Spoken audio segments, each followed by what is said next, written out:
साथियों नमस्कार, मैं सोमेश्वर साहू आप सभी का हार्दिक स्वागत अभिनंदन करता हूं। साथियों आज हम बहुत ही महत्वपूर्ण जानकारी पर बात करने वाले हैं। आज बहुत ही मुख्य पॉइंट पर हम बात करने वाले हैं जो कि हमारे बिजनेस के लिए, हमारे आगे बढ़ने के लिए, हमारे बिजनेस में ग्रोथ करने के लिए बहुत ही महत्वपूर्ण है। साथियों आइए हम आगे बढ़ते हैं कि वह महत्वपूर्ण बिंदु क्या है। दोस्तों आज की ट्रेनिंग में मुख्यतः दो मुद्दों पर बात करूंगा। पहला जो मुद्दा है, लोग इस बिजनेस में असफल क्यों होते हैं, और दूसरा जो मुद्दा है, लोग इस बिजनेस में सफल क्यों होते हैं। और दोस्तों मैं इसे क्लियर करने के लिए आपके सामने 6 पॉइंट हैं जिन पे मैं एक एक करके मैं बात करूंगा। दोस्तों आइए हम आगे बढ़ते हैं। पहला जो मेरा पॉइंट है दोस्तों वो है मेंटलिटी, मानसिकता, है ना। आप किस मानसिकता से काम कर रहे हैं। आज हम जिस प्लेटफॉर्म में आए हुए हैं वो क्या है, वो एक बिजनेस है, इसलिए यहां बिजनेस मानसिकता ही होनी चाहिए। अब इसको समझना जरूरी है। ज्यादा तो लोग इस बिजनेस में आ तो जाते हैं लेकिन साथ में अपनी पुरानी जॉब वाली मानसिकता को लेके आते हैं। What is job mentality and what is exactly business mentality, इनमें अंतर क्या है, थोड़ा सा इसमें बात कर लेते हैं। नौकरी करने वालों की मानसिकता क्या होती है। नौकरी करने वालों की व्यक्तियों का फोकस, इसमें आदमियों की सोच होती है कि पहली तारीख को मेरे खाते में पैसा आया कि नहीं, यही मानसिकता होती है दोस्तों। और बिजनेस मानसिकता में आदमियों का फोकस प्रॉफिट में होता है, रेवेन्यू स्ट्रीम में होता है। प्रॉफिट कैसे आएगा और कैसे आगे बढ़ता रहेगा, हमेशा इसी की प्लानिंग होती है। जॉब में लोग 30-40 साल काम करते हैं, प्रतिदिन 10-12 घंटे काम करते हैं, लेकिन क्वालिटी ऑफ वर्क पे सिर्फ उनका 20% ही फोकस होता है। लोगों की ज्यादातर कंडीशंस में टाइम पूरा करने की कोशिश रहती है, आज का काम पूरा खत्म करे और घर जाए, चलो आज की मीटिंग खत्म हो गई है। मतलब सोच सिर्फ आज का काम खत्म करने तक ही सीमित होती है। लेकिन बिजनेस में क्या होता है, बिजनेस में आपको 10 घंटे रोज काम नहीं करना है, लेकिन जितना काम करना है वो 100% फोकस के साथ करना है। ये होती है बिजनेस मानसिकता दोस्तों, ये होती है बिजनेस मानसिकता। मान लीजिए हमने एक प्लान किया, एक फॉर्म फिलअप किया, लेकिन उसमें हमारी ताकत 100% होनी चाहिए। That is very important. तो बेसिकली खुद में यह समझ पैदा करना जरूरी है कि हम लोग यहां आए हैं तो क्या हमने इसे बिजनेस की तरह लिया हुआ है, या वही जॉब वाली मानसिकता से यहां भी हम काम करने की कोशिश कर रहे हैं। सोचो दोस्तों, एक अंतर और है। बिजनेस में पैसा खर्चा करने की मानसिकता होती है, जॉब में पैसा खर्चा करने की मानसिकता नहीं होती है। बिजनेस में खर्चा होता है। अब खर्चा क्या है, अब खर्चा भी 2 तरह की होती है। सबसे पहला तो समय खर्च होता है, टाइम देना पड़ता है। क्या हम इस बिजनेस में उतना टाइम दे रहे हैं जितना टाइम देना यहां जरूरी है। अब जॉब में हम प्रतिदिन 8 से 10 घंटे देते हैं कि नहीं देते हैं, तो क्या कुछ घंटे यहां भी हम लगातार दे रहे हैं। यह भी तो एक इन्वेस्टमेंट है, ये भी तो एक खर्चा है। आप अपना टाइम निकाल के मान लीजिए लगातार ट्रेनिंग ले भी रहे हो, तो यह भी तो टाइम इन्वेस्टमेंट है दोस्तों, सही है। और दूसरा इन्वेस्टमेंट होता है मनी इन्वेस्टमेंट। हालांकि नेटवर्क मार्केटिंग बिजनेस में ज्यादा पैसा लगाने की मांग नहीं रहती है, सही है कि नहीं। परंपरागत मार्केटिंग बिजनेस में देखोगे तो कितना इन्वेस्टमेंट रहता है। अगर 1 लाख रुपए महीना कमाना हो परंपरागत बिजनेस में, कम से कम 50 लाख इन्वेस्टमेंट तो करना ही पड़ेगा। उसके बाद भी 1 लाख रुपए महीने कमा ही लेंगे, इसकी कोई गारंटी भी नहीं होती है। और नेटवर्क मार्केटिंग में लाखों कमाने के लिए कितना इन्वेस्टमेंट, मुश्किल से 5 से 10 हजार रुपये, उसमें भी आपको प्रोडक्ट मिल जाता है। तो देखा जाए तो नेटवर्क मार्केटिंग में बड़ा इन्वेस्टमेंट तो 0 है, सही है कि नहीं है। लेकिन छोटा छोटा खर्चा यहां भी होता है।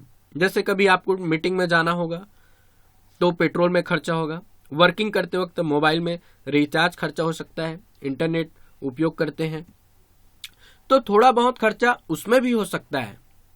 तरीके से प्लानिंग बना के खर्चा करेंगे तो इन सब में महीने में आपका 1500 से 2000 रुपए से ज्यादा खर्चा नहीं होगा।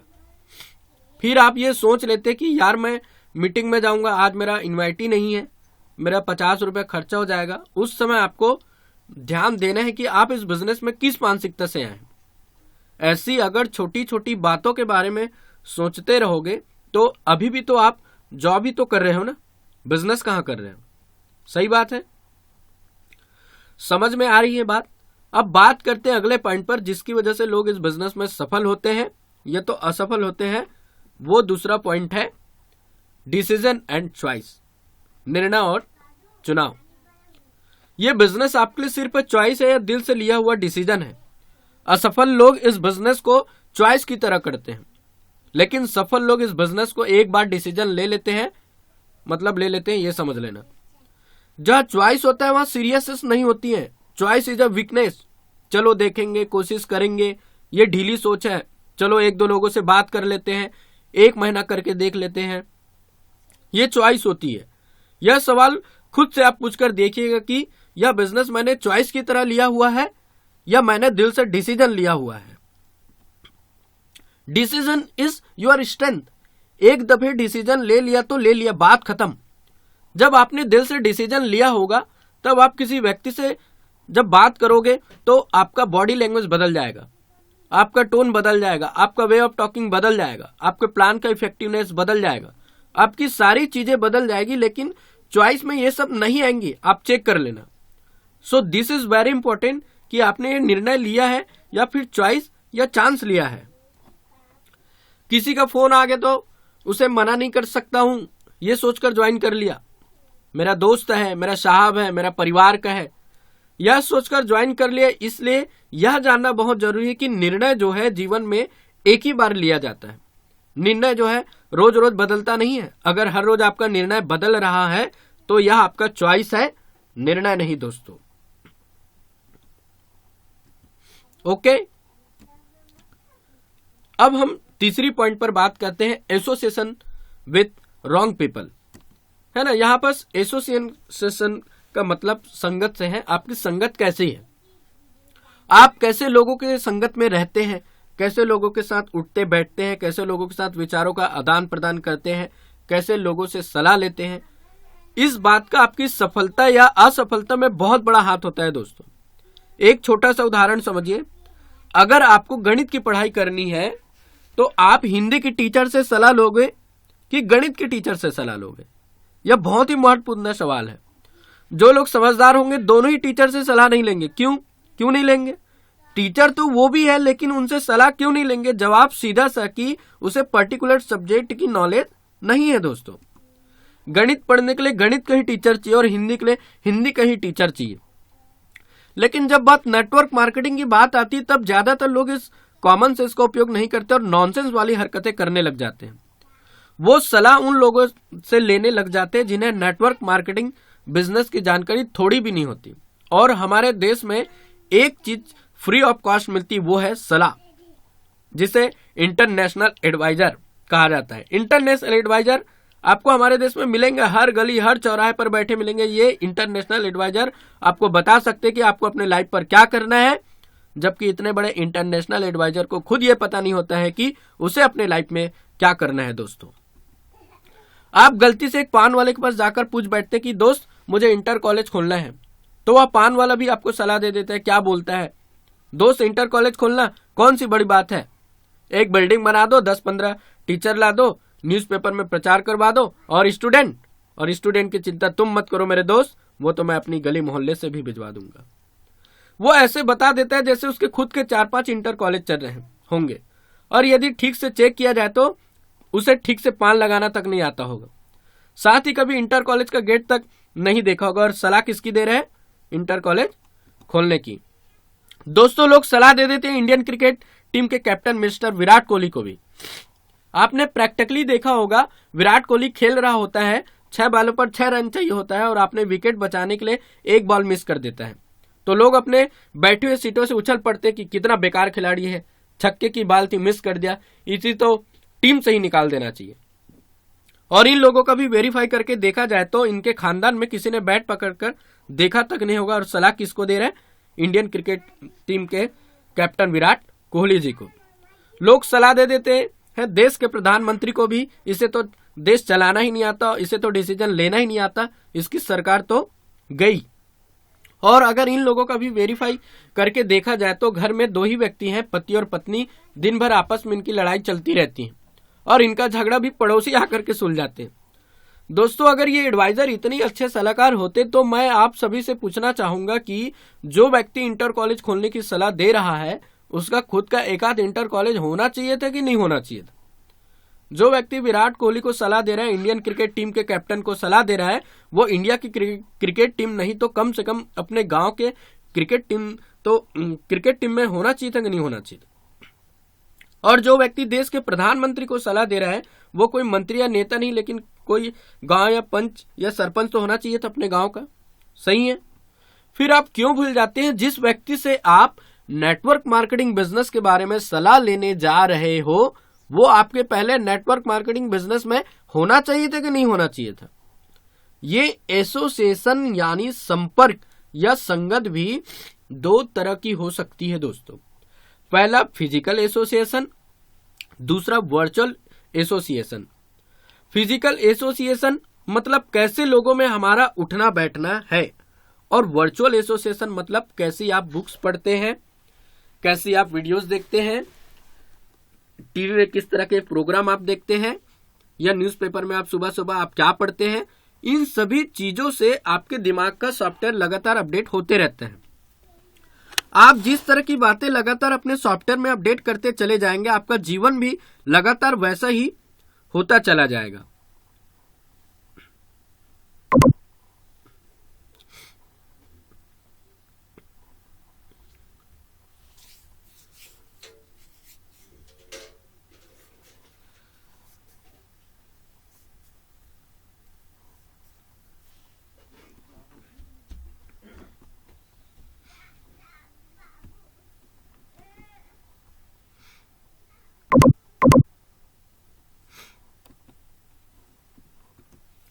ये महीने 2 महीने की बात नहीं बल्कि अगले 3 साल 4 साल तक लगातार आपको अपने फिजिकल एसोसिएशन और वर्चुअल एसोसिएशन को ठीक रखना है, क्योंकि जैसा करोगे संग वैसा चढ़ेगा रंग।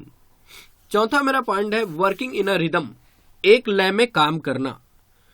ये वो पॉइंट है जिसे यदि आप फॉलो नहीं करेंगे तो जितनी भी बातें आपने आज तक नेटवर्क मार्केटिंग में सीखी व समझी है वो तो बेकार हो ही जाएंगे। साथ ही साथ में आज तक आपने जितनी भी मेहनत की है, जितनी की भी टीम बनाई है और धन खर्च की है वो सब भी जाया हो जाएगा। याद रखिए सक्सेस इज द रिदम। जैसे घड़ी का उदाहरण ले लीजिए, घड़ी का महत्व इसीलिए है क्योंकि वो एक फिक्स रिदम में काम करती है।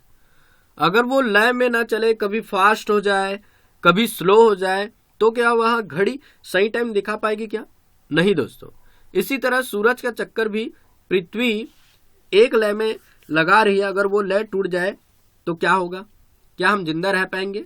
शायद नहीं दोस्तों। क्या आप फिक्स रिदम में यानी लगातार एक समान तरीके से निरंतर काम करते हैं?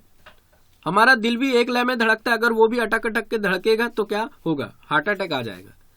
यही बात नेटवर्क मार्केटिंग बिजनेस में भी अप्लाई होती है। इस बिजनेस में भी सिर्फ वही लोग सफल होते हैं जिनके वर्किंग पैटर्न में एक लय होती है। लय का मतलब है एक फिक्स रिदम में, यानी लगातार एक समान तरीके से निरंतर काम करते रहना। कुछ लोगों को हम देखते हैं कि वो 4 दिन काम करते हैं फिर 1 हफ्ते के लिए गायब हो जाते हैं। आज 4 लोगों को ज्वाइन करवा दिया, कल पिक्चर देखने चला गया, मन किया तो मीटिंग में चले गए, मन नहीं किया तो नहीं गए। कभी तो खूब घूम घूम कर प्लान कर रहे हैं, फॉलोअप कर रहे हैं, टीम को मोटिवेट करने की कोशिश कर रहे हैं, और कभी 3-3 दिन तक घर में सोए हुए हैं। मतलब इनका बुखार चढ़ता उतरता रहता है। ये जो काम करने का तरीका, इसमें लय नहीं है, फिक्स्ड पैटर्न नहीं है, निरंतरता नहीं है, इसलिए यह काम करने के तरीके गलत है। और इस तरह की काम करने के तरीके की वजह से ही ज्यादातर लोग बेसिक नॉलेज और स्किल होने के बावजूद भी नेटवर्क मार्केटिंग में फेल हो जाते हैं। सफल होने के लिए आपको आपके काम में रिदम लानी होगी, यानी अपने वर्किंग पैटर्न को फिक्स करना होगा और कड़ाई से पालन करना होगा। जरूरी नहीं कि आप हर रोज 20 लोगों को प्लान दिखाओ, भले ही सिर्फ 5 लोगों को प्लान दिखाओ, लेकिन निरंतर हर रोज 5 लोगों को प्लान दिखाओ। इसमें ब्रेक नहीं होना चाहिए। रुकना सिर्फ तभी है या तो पृथ्वी रुक जाए या तो दिल की धड़कनें रुक जाए, उससे पहले नहीं रुकना है। समझ में आ गया दोस्तों? 5वां मेरा पॉइंट है too much expectation in short time. मतलब कहीं आपने ये सोच के तो ये बिजनेस ज्वाइन नहीं किया है कि यहां सब रातों रात अमीर बन जाते हैं। सबसे ज्यादा लोग नेटवर्क मार्केटिंग में इसी वजह से फेल होते हैं। लोग इस बिजनेस को रातों रात करोड़पति बनाने की स्कीम समझकर ज्वाइन कर लेते हैं। नेटवर्क मार्केटिंग कोई रातों रात करोड़पति बनाने वाली स्कीम नहीं है। हाँ, ये बात 100% सच है कि परंपरागत नौकरी में 40 साल कमाया जा सकने लायक पैसा नेटवर्क मार्केटिंग में 4 से 5 साल के भीतर कमाया जा सकता है। पर आपको ये बात भी बिल्कुल नहीं भूलनी चाहिए कि परंपरागत नौकरी में जितनी मेहनत 40 साल में करनी होती, उतनी पूरी मेहनत आपको यहाँ 4 साल के अंदर करनी होगी। 40 साल में आने वाली मुश्किलें भी इन्हीं 4 सालों में आएंगी। पैसा चाहिए तो उतनी मेहनत भी जरूरी है और मुसीबतों से लड़ना भी जरूरी है। अगर आप 4-5 साल दिल से मेहनत करने के लिए तैयार नहीं है तो ये इंडस्ट्री मेरे दोस्त आपके लिए नहीं है। कार, बंगला, विदेश यात्रा और अंतहीन आमदनी, ये सब इस बिजनेस में मिलता है, लेकिन मिलता सिर्फ उसी को है जो खुद को इन सब के लायक बनाने के लिए मेहनत करता है। क्योंकि हर इंसान जो भी इस बिजनेस को ज्वाइन करता है वो ज्वाइन करते समय इस बिजनेस के लायक होता ही नहीं है। बात थोड़ी कड़वी है दोस्तों, लेकिन सच है, इसे ध्यान से समझना। कोई भी इंसान इस बिजनेस में तैयारी करके नहीं आता है। हम डॉक्टर बनने के लिए तैयारी करते हैं, हम इंजीनियर बनने के लिए तैयारी करते हैं, हम वकील बनने के लिए तैयारी करते हैं, IAS IPS ऑफिसर बनने के लिए तैयारी करते हैं। लेकिन क्या आसपास पड़ोस में आपने कभी किसी को देखा है जो नेटवर्क मार्केटिंग बिजनेस में डायमंड बनने के लिए सालों से तैयारी कर रहा हो, सालों से कोचिंग ले रहा हो, सालों से बुक्स पढ़ रहा हो? नेटवर्क मार्केटिंग बिजनेस के बाहर क्या आपने कभी किसी बच्चे को कहते हुए सुना है कि मैं बड़ा होकर के डायमंड बनूंगा? नहीं ना। फिर भी हजारों लोग हर रोज नेटवर्क मार्केटिंग बिजनेस शुरू कर रहे हैं। याद करिए कि आप खुद इस नेटवर्क मार्केटिंग बिजनेस में कैसे आए। तैयारी करके नहीं ना, आप बस आ गए उसी तरह से जिस तरह से हजारों लोग इस बिजनेस में आते जा रहे हैं। बिना तैयारी के मेडिकल कॉलेज आपको डॉक्टर बनाने के प्रोसेस शुरू करने से पहले आपकी काबिलियत चेक करते हैं, एंट्रेंस एग्जाम लेते हैं। लॉ कॉलेज आपको वकील बनाने की प्रोसेस शुरू करने से पहले आपकी काबिलियत चेक करते हैं, एंट्रेंस एग्जाम लेते हैं। परंपरागत मार्केट में आपको कुछ भी बनना हो, हर बार प्रोसेस शुरू होने से पहले आपकी काबिलियत चेक की जाती है, आपको टेस्ट किया जाता है। लेकिन डायमंड बनने की प्रोसेस शुरू करने से पहले, यानी इस नेटवर्क मार्केटिंग बिजनेस को शुरू करने से पहले आपका कोई टेस्ट लिया गया क्या? नहीं। आपकी काबिलियत को चेक किया गया क्या? नहीं। क्यों नहीं किया गया? जानते हैं दोस्तों, क्योंकि इस बिजनेस को ज्वाइन करते वक्त किसी भी इंसान में वो काबिलियत होती ही नहीं कि वो डायमंड बन सके। वो काबिलियत इस बिजनेस को ज्वाइन करने के बाद हमें अपने अंदर पैदा करनी पड़ती है। यानी परंपरागत मार्केट और नेटवर्क मार्केटिंग में सबसे बड़ा अंतर यही है कि परंपरागत मार्केट में अपने अंदर काबिलियत लेकर आते हैं, सालों तक बुक्स पढ़ते हैं, कोचिंग लेते हैं, उसके बाद प्रोसेस शुरू होती है। लेकिन दोस्तों, नेटवर्क मार्केटिंग में पहले प्रोसेस शुरू हो जाती है, उसके बाद अपने अंदर काबिलियत लेकर आते हैं, बुक्स पढ़ते हैं, ट्रेनिंग्स लेते हैं। जो लोग अपने अंदर काबिलियत ले आते हैं वो डायमंड बन जाते हैं, और इस पूरी प्रोसेस में समय लगता है। ये रातों रात नहीं होता है। ज्यादातर लोगों के इस बिजनेस में फेल होने का सबसे बड़ा कारण यही कारण है कि वो फटाफट रातों रात अमीर बनना तो चाहते हैं, पर वो काबिलियत पैदा करने के लिए खुद पे मेहनत नहीं करते, खुद को इंप्रूव नहीं करते। BMW आएगी, जरूर आएगी, पर ये पूरी तरह से आपकी लर्निंग स्पीड पर डिपेंड करता है कि कितने टाइम में आएगी। आपकी लर्निंग की स्पीड ज्यादा है तो 2 साल में भी आ सकती है, और आपकी लर्निंग की स्पीड स्लो है तो 5 से 6 से 7 साल में भी आ सकती है। जरूरी है लगातार लर्निंग करते रहना, खुद को इंप्रूव करते रहना, यानी खुद को काबिल बनाते रहना। मेरा 6वां पॉइंट है और इस ट्रेनिंग का आखिरी पॉइंट है दोस्तों, छठवां पॉइंट है नॉन स्टॉप न्यू स्पॉन्सरिंग। कहीं आपने नए लोगों को बिजनेस में लाना बंद तो नहीं कर दिया है? बहुत से लोग इस बिजनेस में 2-3 लोगों को ज्वाइन कराने के बाद सोचते कि मेरा काम खत्म हो गया, अब मुझे किसी को ज्वाइन कराने की जरूरत नहीं है, जो करेंगे नीचे वाले ही करेंगे। हमारे शरीर में अगर नया खून बनना ही बंद हो जाए तो हम कितने दिन तक जिंदा रह पाएंगे? 1 महीना, 2 महीना या ज्यादा से ज्यादा 3 महीना। ऐसा ही उस व्यक्ति के साथ भी होता है जो नए व्यक्ति को ज्वाइन करवाना बंद कर देता है। उसकी टीम की ग्रोथ धीरे धीरे खत्म होने लगती है और कुछ समय बाद उसका बिजनेस ठप होने लगता है। वो व्यक्ति जो नए लोगों को प्लान दिखाना बंद कर देता है, उसके इनकम ग्रोथ उसके डाउन के लीडर्स पे पूरी तरह से निर्भर हो जाता है। और अगर कोई टीम का लीडर बिजनेस छोड़ देता है तो उसकी इनकम भी खत्म होने लगती है दोस्तों। इसीलिए नेटवर्क मार्केटिंग में कहा जाता है कि असली लीडर वही है जो एक दिए के बुझने से पहले दूसरा दिया जला ले। नेटवर्क मार्केटिंग में अगर आपको हमेशा इनकम चाहिए तो आपको हमेशा नए लोगों को प्लान दिखाते रहना चाहिए। आप देखेंगे कि हर कंपनी के इनकम प्लान में डायरेक्ट ज्वाइनिंग में ज्यादा इनकम मिलती है। ऐसा क्यों होता है? क्योंकि ये आपके लिए साइलेंट मैसेज है दोस्तों कि आपको डायरेक्ट नए नए लोगों को ज्वाइन कराते रहना है। अगर आप ऐसा करना बंद कर देंगे तो आपकी स्थिति उस कटी हुई पतंग की तरह हो जाएगी जिसका जमीन पर गिरना तय तो है, यहां नहीं तो थोड़ी दूर पर, लेकिन गिरेगे जरूर। यही वो कारण है जिसकी वजह से नेटवर्क मार्केटिंग में बहुत से लोग फेल हो जाते हैं, क्योंकि वो नए लोगों को स्पॉन्सर करना बंद कर देते हैं। तो दोस्तों यही वो 6 कारण है जिसकी वजह से लोग नेटवर्क मार्केटिंग में फेल हो जाते हैं। मेरा पहला पॉइंट था दोस्तों, आप किस मेंटेलिटी यानी किस मानसिकता से आप काम कर रहे हैं। दूसरा मेरा पॉइंट था दोस्तों, ये बिजनेस आपके लिए सिर्फ चॉइस है या दिल से लिया हुआ डिसीजन है। तीसरी मेरी पॉइंट है दोस्तों कि आपकी संगत कैसी है और आप किस तरह की किताबें पढ़ते और वीडियोस देखते हैं। चौथा मेरा पॉइंट है दोस्तों कि आप फिक्स रिदम में यानी लगातार एक समान तरीके से निरंतर काम करते हैं। और पांचवा मेरा पॉइंट है दोस्तों, कहीं आपने ये सोच के तो ये बिजनेस ज्वाइन नहीं किया है कि यहाँ सब रातों रात अमीर बन जाते हैं। और पांचवी मेरे पॉइंट है दोस्तों, छठवीं मेरी पॉइंट है, कहीं आपने नए लोगों को बिजनेस में लाना तो बंद नहीं कर दिया। यही पॉइंट है दोस्तों। और ये वीडियो अगर आपको अच्छी लगी तो ज्यादा से ज्यादा लोगों को शेयर करें, चैनल को सब्सक्राइब करें। थैंक यू सो मच दोस्तों।